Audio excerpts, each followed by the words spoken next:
अधिनियम ने नियंत्रण बोर्ड और निदेशक कोड को समाप्त कर दिया। इस अधिनियम ने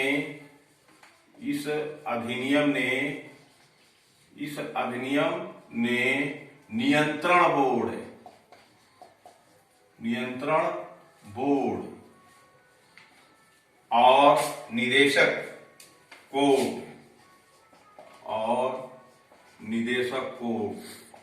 और निदेशक कोड को समाप्त कर दिया।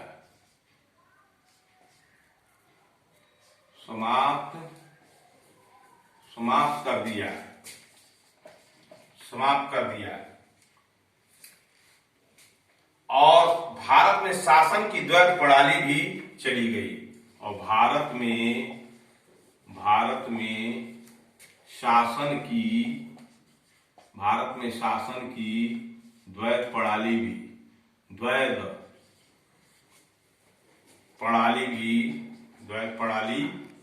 भी चली गई। ये ताज के शासन का दूसरा बिंदु यह है। अब ताज का शासन, पहले तो गवर्नर जनरल के पद को समाप्त कर दिया और उसके बाद वायसराय के पद का सृजन किया। पहला वायसराय लॉर्ड कैनिंग बने और ये लॉर्ड कैनिंग जो है रानी विक्टोरिया का एजेंट यानी उनका प्रतिनिधि बन करके रहे। और ये तीसरा बिंदु क्या है? तीसरा बिंदु क्या है? 1858 का एक नए पद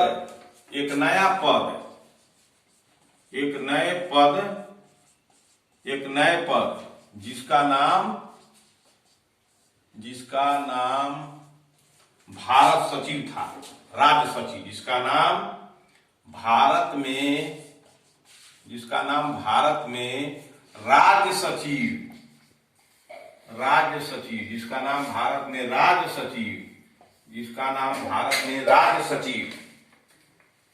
का सृजन किया गया।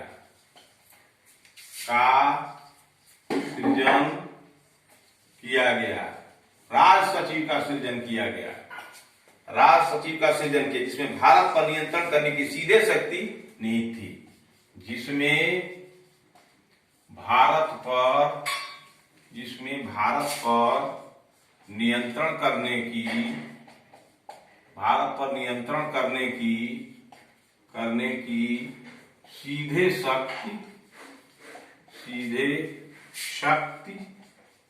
शक्ति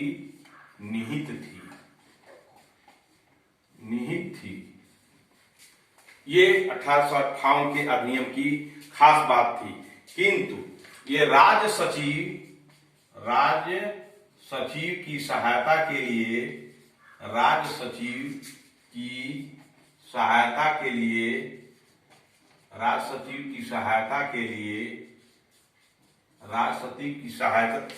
के लिए जो है कैबिनेट, जो सचिव की सहायता के लिए एक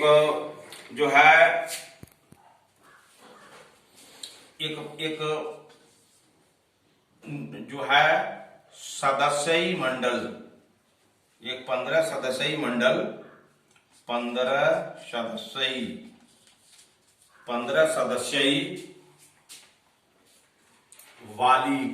सदस्यी वाली एक परिषद का गठन किया गया। मुख्य बातें थी। तो अब हम 1858 के 3 बिंदुओं पर आपको आज प्रकाश डाले हैं। समयाभाव के कारण हम इसी को यहीं रोक देते हैं। और अब आप जान जाइए कि भारत को लूटने के लिए ईस्ट इंडिया कंपनी आई। ईस्ट इंडिया कंपनी ने 1853 तक शासन की। उसके बाद जब विद्रोह हुआ 1857 में, तो 1857 के विद्रोह के बाद ताज का शासन 1858 प्रारंभ हुआ, जिसमें तीसरा बिंदु है कि एक नए पद जिसका नाम भारत में राज्य सचिव का सृजन किया गया, जिसमें भारत पर नियंत्रण करने की सीधे शक्ति निहित थी।